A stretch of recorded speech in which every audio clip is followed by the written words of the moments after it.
자, 199페이지. 199쪽에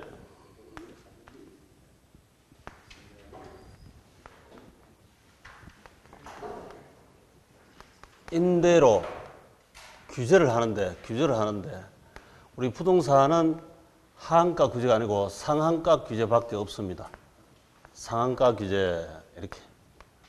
그 예로 우리 당장 우리 지난 1월 26일 날 상인법에 9%에서 얼마로 바뀌었다?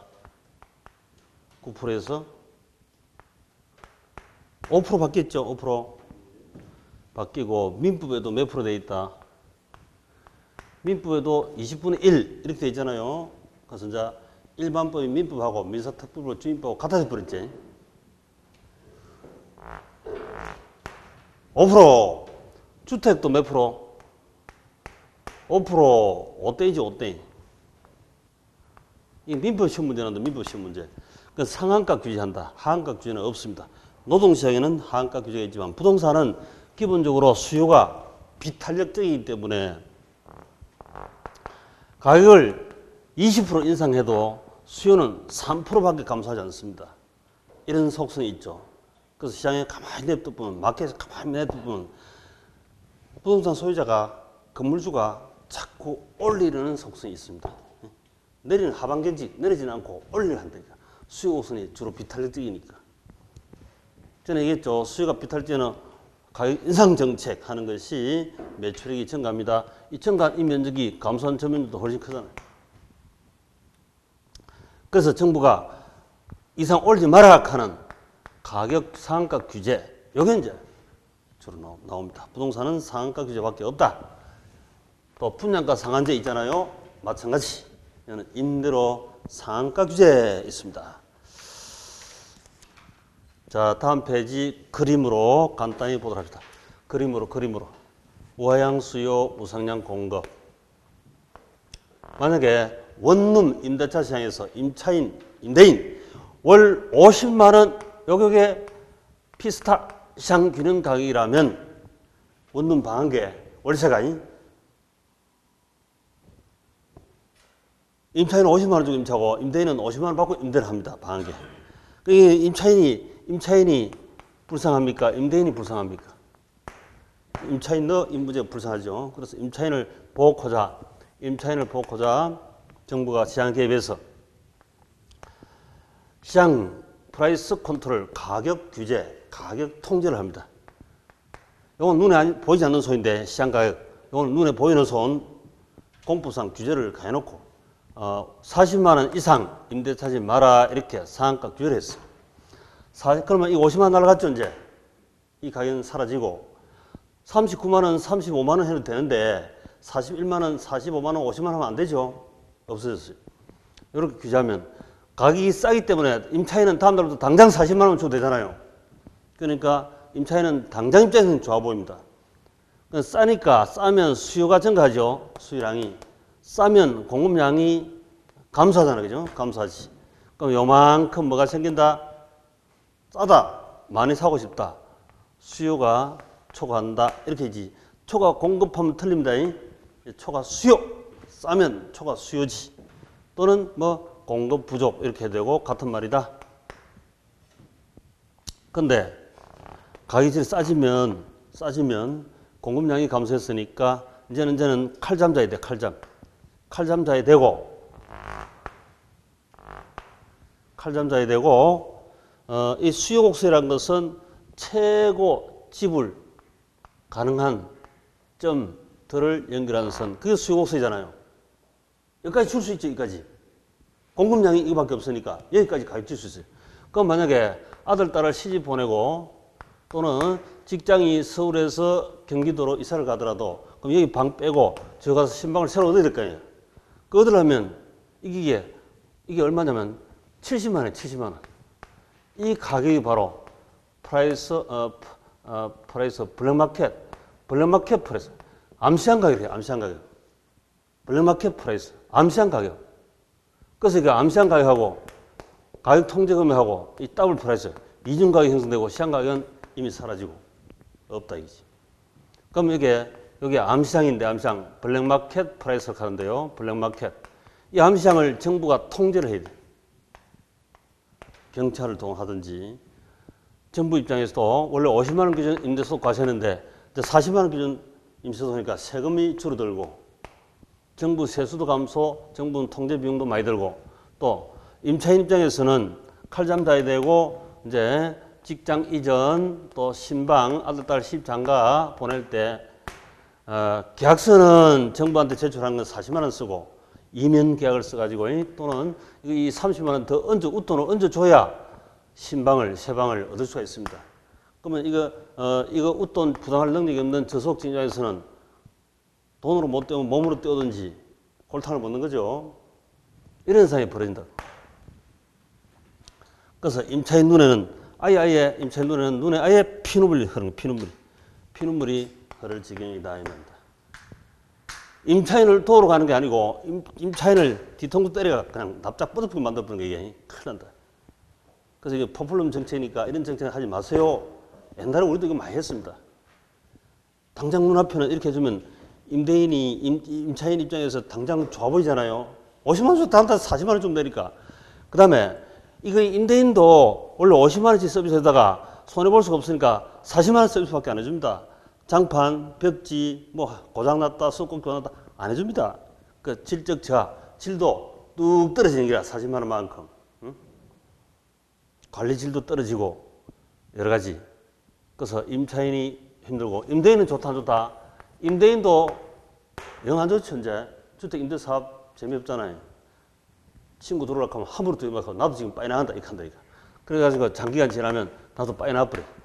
상가로 하거나 공장으로 임대하거나 다른 걸로 철거해보거나 그래서 장기적으로는 공급이 감소해보려면 이만큼 초과 수요가 더 발생해버려 초과 수요가. 그러다가 이게 철폐하면 이제 이게 시장가격이라 시장가격이 70만 원 이제 육박해본다니까. 이렇게 해서 계속 붕붕 시장 가격만 자꾸 붕붕 올라가는 거니까. 분양가 상한제도 이 비슷한 패단이 나타납니다. 분양가 상한제. 그래서 시장 가격을 함부로 규제를 하면 부작용이 크다 이거지. 부작용이 크다. 그래서 이걸 보고 우리가 반시장 정책이다 이렇게. 반마켓, 반시장, 시장에 반하는 정책이고 시장에 반한 시장 가격을 함부로 잘못 건드리면 불거집니다.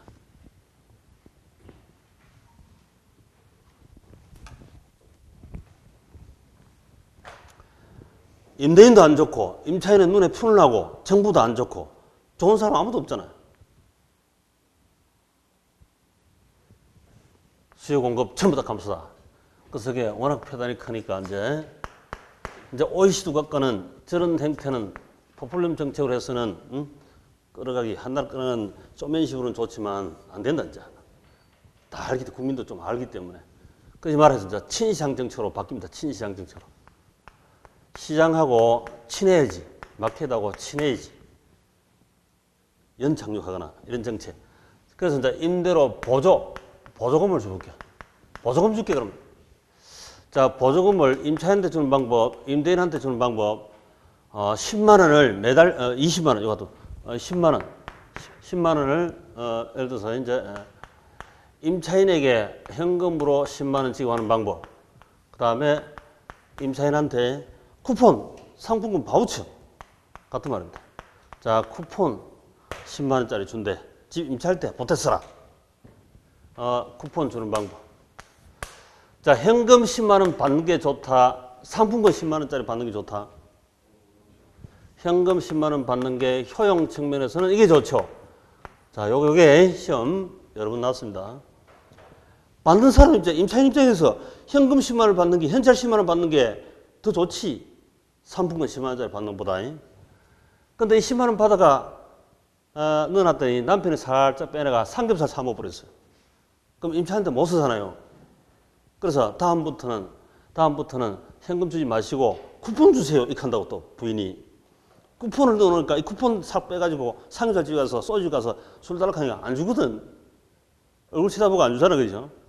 그래서 이게 다시 장롱에서 갖다 넣어놨어. 그리고 부인이 임차할 때만 싹 써내기라. 자기 돈 40만 원 보태고 요거 10만 원 보태가지고 50만 원짜리 임차 이렇게 쓴다고. 그러면 정책 달성도는 이놈이 훨씬 낫죠. 정책 달성도는 이놈이 훨씬 낫더라 이지 쿠폰이. 그래서 요거 만족도 정책 달성도 입장에서는 두 방법 중에서 어느 게 좋다 하는 것이 요게 시험 집중적으로 계속 출제가 됐었습니다. 임대인한테 방 한 개당 10만 원씩 방이 여러 개니까 여러 많겠죠 보조금이. 임대인한테 건물주한테 이게 보조를 주면 이 사람이 예를 들어서 우리 지금 저 태국 같으면 태국 율라 지역에 임대 아파트 있잖아요. 율라지역에 임대토 만들고 저게 성수공단에 여기 공장에 다니는 사람이 버스도 노선도 배치하지도 않고 성수공단에 왔다 갔다 할 수 있다 없다. 이게 시장 가격 50만 원인데 이 10만 원 차이보다는 이 차비가 더 들어버려. 그죠, 그죠? 그리고 율라 지역에서 임대인한테 도우면 이 건물주가 건축하는 곳에 임차인이 선택해야 되니까 주거지 선택 자유박탈 이렇게 당한다고. 그래서 그런 표단이 나타나니까 일반적으로 임차인을 돕는 방법 이걸 쓰더라 이거지.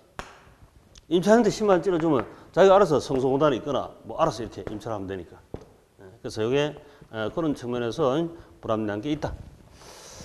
버스 노선을 많이 해놓고 이렇게 다니하면 좀 낫지만 대중교통도 아닌 멀리 유라드가 탁 갖다 박아놓고 말이지. 임대주택 쌉니다 오세요. 안 갈락하지. 그 가면 손해인데. 자, 그래서 크게 이런 방법이 있다. 근데 요걸 그래프로 그려보면 50만 원 이게 시장 가격이다. 근데 정부가 개입해가지고 정부는 40만 원에 싸게 임대차를 한대. 이렇게 싸게 임대차하는 게 100만 호가 증가되면 그러면 사적 시장에서 너도 나도 이 공적 시장으로 다 넘어오려고 하죠. 그러면 100만 호가 감소하겠지. 공지상 공공임대가 100만 원 증가하면 사실은 100만 원 감소가 적방에서 빠져나가 일로 올 거 아닙니까? 이사를 하겠죠. 그럼 이게 여기 결국적으로 와서 사채시장은 100만 원 감소, 공지시장 100만 원 증가 이렇게 해서 불변이다. 이렇게 불변 변하지 않는다. 이것도 시험 나와요. 싼 방이 나온 만큼 사채시장에서 이사를 했겠지.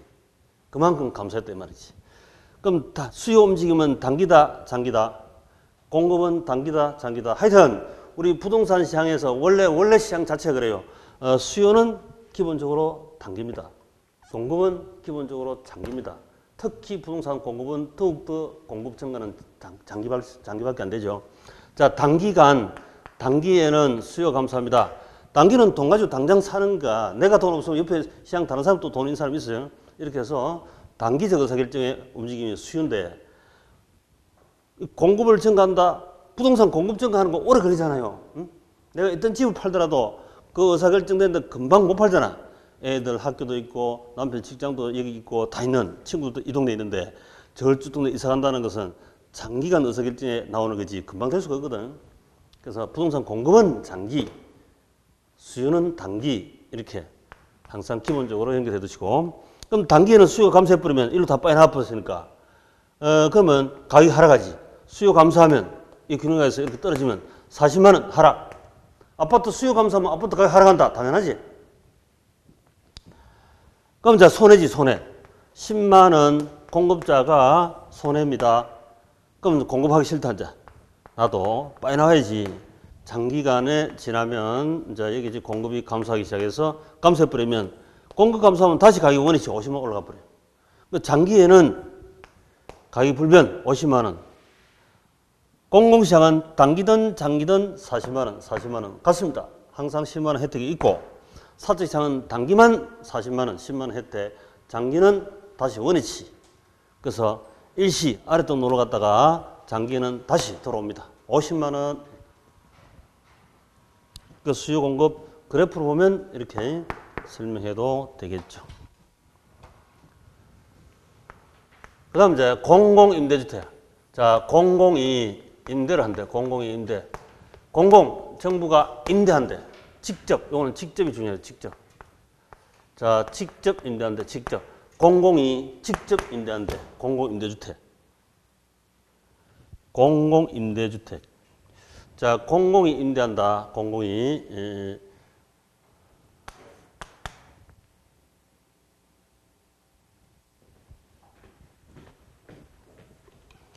자, 200페이지 간단하게 핵심만 봅시다. 200페이지.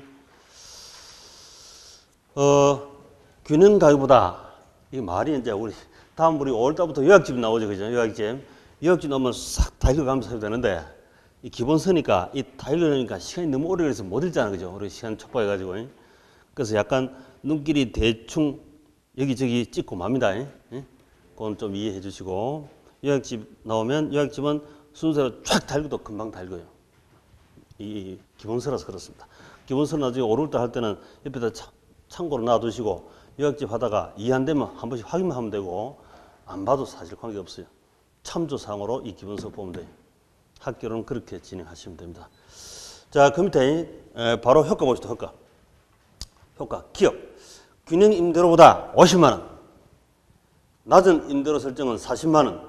그만큼 초과 수요 발생합니다. 당연하죠. 싸니까 초과 수요 발생. 여기다가 초과 공급회가 틀린 거 찍으라. 이렇게도 출제한다니까.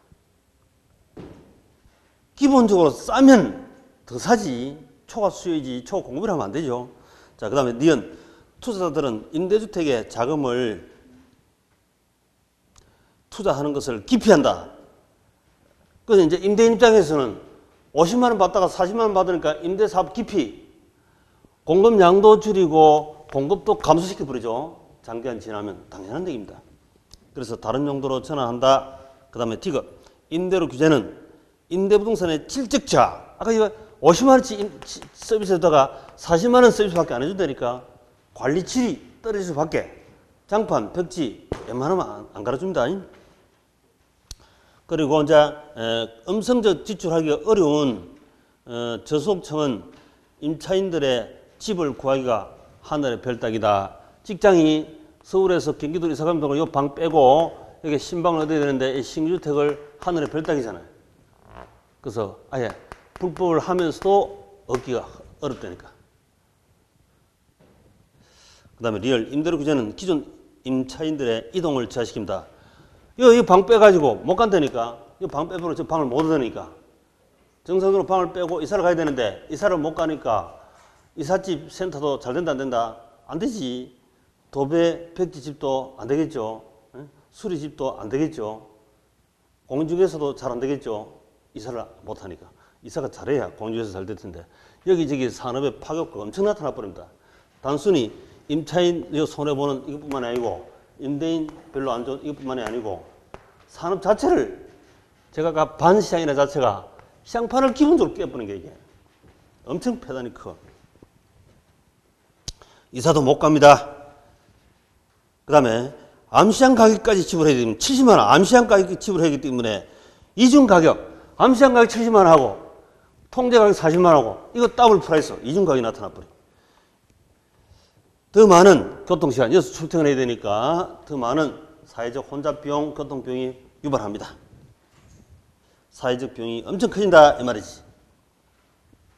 자, 요놈이 우리 시험 제일 많이 나왔습니다. 최근에. 반시장. 지금 우리 제2정권에서도 뭐 전월세 상가 규제 도입한다 하는 그것도 사실 이런 패단이 나타나요. 안 하는 게 좋습니다. 안 하는 게 좋다. 그럴 바에는 아예 어떻게 하는 게 좋다. 임대로 보조금을 주면 너 좋고 나 좋고 시장에 임대인도 좋고 임차인도 좋고 아예 정부는 10만 원만 지출해줬지만은 이 10만 원만 지출해줬지만 시장에서는 만약 성수배 곱하기 뭐 5배, 10배 정도 성수배 나타났다 하면 10배 같으면 10만 원 곱하기 하면 100만 원이라 하는 이 GDP 오히려 증가 이런 유발 효과가 나타날 수도 있어요. 그럼 이 속에 20% 과세하면 정부 세금 수입이 20만 원씩 붙잖아요. 정부가 10만 원 지출했는데 정부 세금 수입이 20만 원 증가하고 임차인도 좋고 임차인 뭐 아주 좋아집니다. 임대인은 뭐 아예 마찬가지 임대 사업이 좋아지고 그래서 이런 정책을 펴는 것이 제일 좋은 거겠죠. 친시장 정책. 근데 10배가 증가하는 것이 아니라 10배 증가하는 것이 아니라 만약에 5배만 증가한다면 50만 원, 50만 원 GDP 증가 효과. 여기에 세금 10% 가신다면 5만 원밖에 세금 수입 증가 안 되겠죠. 그렇지만 시장 산업 자체가 임대차 산업 아까 이삿집하고 많잖아요. 다 증가하면 소득증가하면 세수가 더 거칠 수 있습니다. 요 세수 더 거친다 하는 이걸 가지고 선거할 때 정치판에서 맨날 장난치는 사람이 많아요. 전 세계에. 예를 들어서 옛날에 레이건 대통령 선거 시절에 라팍하는 경제수석 고문이 이렇게 했죠.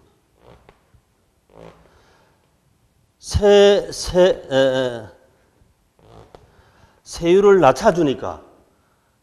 낮춰주면 정부 수입이, 세 수입이 요만큼 가져다가 세금 수입이 오히려 증가한대요. 이걸 가지고 국민들 현혹 엄청 합니다. 이 포퓰리즘 정책 전 세계적으로 엄청 해먹는 방법이에요. 그러면 이제 이상이 세율을 낮춰줬거든. 세율을 낮춰주니까 가령 법인세를 낮춰주면 법인들이 생산이 더 증가하겠죠.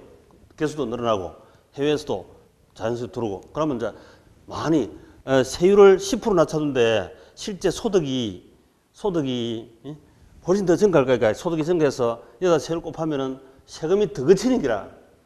정부 텍스, 재정 수입이 적게 벌어서 과세하는 것보다 많이 벌어서 과세하면 정부 수입이 훨씬 늘 거 아이가.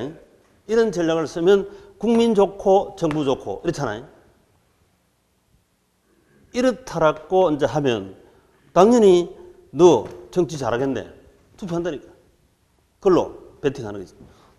그러니까 하고 나니까 어디 됐냐면 세율 낮춰준 게 이 구간이 여기 라프 곡선 구간인데 이쪽에 있어야 되는데 좌측에 있는 게 좌측에. 좌측에 있으니까 수입이 확 줄어들었어. 재정 지출이 더 많다고 수입보다. 왼쪽에 있으면 실패고 오른쪽에 있으면 성공할 수 있는 건데 오른쪽에 있다라고 논리적으로 유혹해가지고 실제 왼쪽에 있어가 실패하는 이런 사례가 많이 나타납니다. 그 레이거노믹스가 이런 실패작이었는데 불구하고 그런 식으로 유혹을 많이 한다니까. 국민들이 이 눈 부릅뜨고 봐야 되는데 이거 공부할 사람 부릅뜨고 볼 사람이 있어? 생각하기 바쁜데.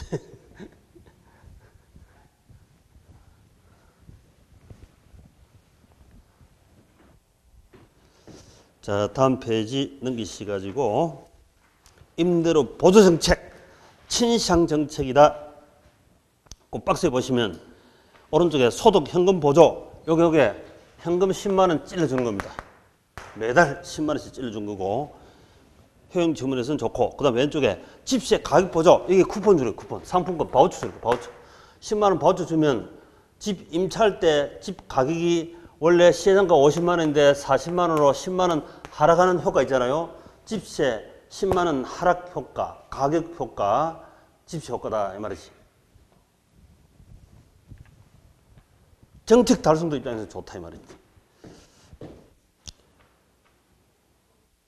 단기, 장기. 자, 그 단기, 장기. 단기는 제가 아까 수요 공급에서 단기는 수요가 감소한다 이랬습니다. 단기는 당연히 수요 증가. 자, 단기는 이거 10만 원 집 받으면 실제 소득이 증가하니까 수요가 증가하겠죠. 단기는 수요 증가다. 수요 증가하면 이게 50만 원 하던 방이 57만 원 이렇게 수요가 증가하면 가격이 상승하죠. 그럼 초과 이윤이 나옵니다. 이 초과 이윤은 임대인 호주머니에 들어간다. 그러니까 임대인 입장에서는 초과 이윤 다 소멸할 때까지 공급을 증가합니다. 그래서 장기간 공급 증가해서 이렇게 공급 증가. 그래서 수요 증가로 딸방 생기고 장기는 공급 증가. 장기 정책은 공급 증가할 수 있다. 공급이 움직인다. 아들방 생기고. 임차 입장에서는 딸방, 아들방 생겨서 또 10만 원 보조받아서 40만 원 보태가지고 임차하면 되니까 엄청 좋지. 임대인 입장에서도 주택 임대사업하는 아주 좋아졌잖아요. 정부 입장에서도 아까 그런 생산 유발 효과 통해가지고 세금 수입이 더 증가할 수도 있어요. 정부가 10만 원 지출했는데 15만 원, 16만 원 더 증가할 수도 있습니다. 그런 성수배가 나타난다면 GDP 증가 효과. 그래서 너 좋고 내 좋고 최소한 이 10만 원 정부가 지출한 거 이거 이상의 효과가 나타날 수 있겠죠. 그래서 이제 OECD 국가에서는 당연히 이렇게 친시장 정책 이걸 해야 되지. 저걸 했다가는 사달래잖아요. 왕창 다. 너 죽고 내 죽고 막 전부 다 같이 죽자는 얘기지. 임대료 보조 친시장 정책이다. 수요 공급 다 증가한다. 그 다음에 우측에 공공임대, 이거는 직접 개입하는 방식. 단기, 장기. 자, 다음 페이지 넘겨보시면 준공공 하는 말 있죠. 준공공. 준공공. 공공에 준하여 우리 준 이거 붙여 써는 것이 준 붙여 써는 것이 여기저기 있었습니다. 준공공. 원래 공공 임대하지 않고 민간이 임대를 하는데 공공이 임대하는 것처럼 봐주겠다 이 말이지. 준공공. 자, 주택 임대 사업 이렇게 하시면 뭐 최소한 4년 이상 또 8년 이상 뭐 이렇게 하시면 세금 감면도 많이 해주죠. 8년 이상 임대사업 하겠다라고 등록, 시군구 또는 세무서 이렇게 하고 나면 세금 혜택, 감면 혜택 많이 줍니다. 4년 이상 또는 8년 이상. 그럼 8년 이상 한 사람한테는 4년 이상 한 사람보다 더 혜택 주겠죠. 여러 가지 세세하게 있습니다. 세세하게. 그럼 우리 시험 그대로 나오지 않으니까 준공공. 자, 지금 때 Q. 정부의 임대주택 정책에 대한 설명 중 가장 적절하지 않은 것은 2번. 임대료 규제. 자, 임대료 규제 정책은 친시장입니까? 반시장입니까? 시장 가격 보이지 않는 손을 함부로 건드리면 안 되죠. 반시장이니까 안 좋은 거지. 그래서 장기적으로 임대주택 공급량을 증가, 감소지 감소. 수요 공급이 그죠? 공급이 감소하지 증가한다는 건 말이 안 되는 소리지. 그래서 직관적으로 반시장 정책이다 해서 시장에 반하는 안 좋은 효과, 그걸 먼저 생각하셔야 됩니다. 자, 그 다음 넘기시까 206페이지. 주택 여과 과정. 자, 주택의 여과 과정.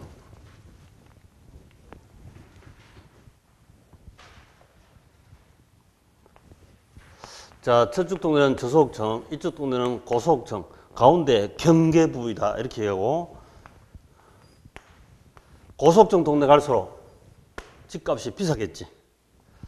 자, 이걸 보고 이제 저소득, 고소득층 주거 분리됐다. 이런 말을 합니다. 주거 분리라는 용어는 저소득층, 고소득층 동네가 분리된다. 이게 주거 분리 개념이고, 그 다음에 저소득층에서 소득이 워낙 빈약한 상태에서 소득이 증가합니다. 또 인구수도 증가합니다. 우리 옛날에도 저소득층의 인구도 많이 증가했잖아요. 저소득층이 주로 옛날에 흔히 철도 옆에 사니까 인구는 더 증가한다 했겠지. 소득 증가, 인구 증가하면 집이 더 필요하다고. 집이 더 필요한데 정부한테 가서 내가 2평짜리 집 짓겠다 또는 뭐 소규모 여기저기 마음대로 짓겠다 하면 정부가 건축 허가를 안 해준다고. 요걸 전제로 옛날에 10년, 20년, 30년 전에 고속층 동네 여기에 침입하고 천천히 여기 있던 중고주택을 사가지고 들어갑니다. 그러면 요거 저속층 동네로 천천히 바뀌겠죠. 이걸 보고 이제 하향여가를 한다. 하향여가. 하향 필터링. 자, 반드시 그런 건 아니지만 우리 책은 심플하니까 단순화시켜야 됩니다. 책을 가지고 다시 더 단순화시켜야 돼요. 학습할 때는. 그래서 학교는 책은 단순 무식하게 공부하는 게 최고입니다. 유식하게 현학적 표현하면 시험 점수도 안 나오고 이게 머리만 아파지고 빙빙 돌리면 해. 책을 다시 심플하게 만들어야 되죠. 중고주택을 사가지고 옛날에 10년, 20년, 30년에 잘 사는 동네가 하향여가 되죠. 우리 전국적으로 그랬잖아요. 응? 그래서 침입해서 천이 되는 요걸 하향여가를 한다. 그 다음에 이제 고속층, 이 사람들은 저소득 사는 달동네, 이 황비를 치워버리고 다시 뉴타운, 뭐 신도시, 뭐 기업도시, 뭐 재개발, 재건축 등 해서 그런 것 같으면 신축이 신축. 새 집을 만들어가지고 여기에 이제 침입, 천천히 고속 동네로 바뀌는 이걸 보고 상향여가를 한다. 상향 필터링. 상향여가에 이렇게 상향여가. 자, 그러면 저소득층 동네가 고속 동네로 갈수록 집값이 비싸겠죠. 할증 거래합니다. 고소득층에서 저소득층으로 갈수록 할인 거래합니다. 부의회복가 생깁니다. 부의회복가를 줄이고 정회복가를 늘리는 이런 과정에서 자연현상으로 발생하는 것이 하향여가, 상향여가, 하향여가, 상향여가라고 합니다. 이게. 자, 그러면 이제 이 하향여가 저소득층 동네가 어떤지 간단하게 가보자. 저가주택시장. 이 시장, 자, 시장은 마켓이니까, 수요 공급이니까 수요 공급을 보면 저소득 동네가 소득 증가, 인구 증가로 이 수요가 증가했대요. 수요 증가는 단기입니까, 장기입니까? 물론 여기는 장단기 딸 필요는 없지만 수요 증가는 일반적으로 단기죠. 자, 수요가 증가하면 아파트 1억짜리 아파트가 1억보다 더 커지죠. 예를 들어서 1억 2천 한다. 그 2천만 원 초과 이윤이 공급자는 똑같은 1억짜리 집을 가고 수요 증가하면 1억 2천에 매도할 수 있으니까 초과 이윤이 발생하죠.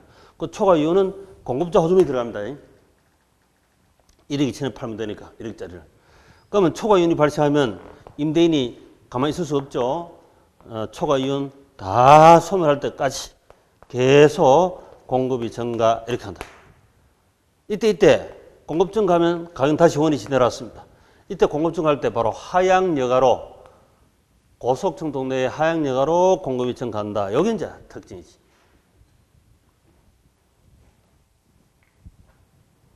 그럼 결국에 수요 증가로 딸방, 공급 증가로 아들방. 이것도 괜찮네. 그러다가 다시 또 역전되고 이랍니다.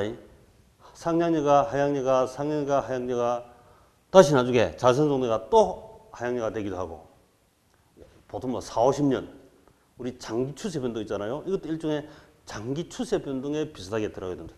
또 시험 나올 때 이게 이런 주택 여가 과정은 긍정적으로 작동하면 주택의 질이 높아진다.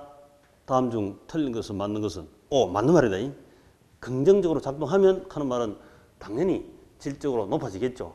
부정적으로 새 집이라고 긍정적으로 작동하는 것만 있는 게 아니잖아요. 새 집 지었는데도 불구하고 부정적으로 작동하면 질이 떨어질 수도 있습니다. 긍정적으로 작동하면 당연히 질 높은 것이 된다. 자, 거의 여가 과정인데 여가 과정. 자, 그 여가 과정에 하향여가에 별표하시고 하향여가. 자, 기억 하향여가 상위계층 그 밑에다가 고소득층 하면 돼요. 고소득층. 상위계층 고소득층이 사용하던 주택을 하위계층 저소득층 하면 돼요. 저소득층 하위계층이 사용하게 되었을 때 이때 하향여가라 한다. 자, 하향여가는 중고주택사가 들어가는 겁니까? 새집사가 들어가는 겁니까? 중고주택. 상향여가는 이렇게 심플하게 만들어 놓으면 돼요. 논리 전개가 그렇게 가시면 됩니다. 그 다음에 상향여가는 반대로 하위계층, 저소득층이 사용했던 저급주택이 수선 또는 재개발되어서 상위 고소득 계층이 사용하게 됐을 때 상향여가를 한다. 이때의 수순이 달동네를 뭐 수순회가 쓰는 게 아닙니다. 수례가 쓰는 게 아니고 이때의 수순이라는 것은 재개발, 재건축, 뉴타운, 신도시 이런 정도 되는 겁니다. 또 세종시처럼 있잖아요. 아예 그렇게 되는 겁니다. 세종시도 지금 신규 아파트 초공급 엄청 공급돼 있잖아요. 이런 정도. 자, 오른쪽 페이지 Q. 정부에서 주택의 질적 수준이 일정 수준 미치지 못할 경우에는 주택의 신축을 금지하고 있다. 아까 이거 맞지? 2평짜리 집 짓겠다. 허가 안 내준다 이 말입니다. 그렇다고 다른 조건이 동일할 경우 주택시장에서 어떤 현상이 나타나겠는가? 가능성이 가장 적은 것은 1. 단기에는 일정 수준 이하 주택에 대한 임대료가 상승한다. 자, 단기. 아까 수요 증가는 단기로 했죠. 단기. 공급 증가는 장기고. 자, 수요가 증가하면 임대료가 상승한다. 맞는 말이죠. 단기는 수요 증가. 가격 상승. 그 다음에 2번. 일정 수준 이상 주택에 하향여가 되는 현상이 발생한다. 요거 옛날 10년, 20년, 30년에 살던 고급주택 동네가 하향여가 됩니다. 따라서 일정 수준 이하의 주택들이 주택시장 전체에서 차지하는 비율은 장기적으로 불변이다가 아니고 딸방 생기고 아들방 생기잖아요. 증가한다 됩니다. 틀렸습니다. 수요가 증가하고 공급이 증가하면 늘어나지 양이 늘어나지 줄어드는 게 아니죠. 틀렸습니다.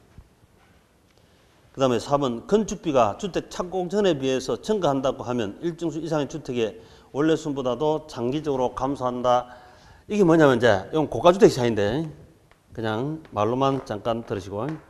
자, 이때 하양녀가 100채가 1억씩 100채를 팔아먹었대요. 그럼 100억 팔았겠지. 그러면 다시 일로 들어가면 이제 신축해야 될 거예요. 신축한데 공급이 증가하겠죠. 자, 집을 100채 공급 감소 팔아먹고 하양여가로 팔아먹고 그 돈 챙겨가지고 신축 집을 지는데 건축비가 똑같으면 100채 팔아먹고 똑같이 1억짜리 100채 지으면 원위치 되겠죠. 원위치. 그런데 건축비가 상승한다면 1억 2천으로 상승한다면 80밖에 못 지어요. 100억 갖고 80밖에 못 짓는다. 건축비가 만약에 9천만 원밖에 안 들면 110채 이렇게 질 수 있다니까. 지금 그 말을 하는 게. 다시 한번 읽어봅시다. 건축비가 착공전에 따라서 증가한다. 1억짜리가 아니고 이제 1억 2천만 원 드는 거야, 건축비가. 건축비가 1억 2천만 원 들면 일정 수준 이상의 전체 주택량은 원래 수보다 감소한다. 맞는 말이죠. 80채밖에 못 짓는 기라. 1억씩 100채 팔아먹고 건축비가 상승한 바람에 1억 2천짜리 80채밖에 못 짓습니다. 그러면 100채가 팔리고 80채밖에 못 짓으니까 20채가 감소했지. 그 말이에요.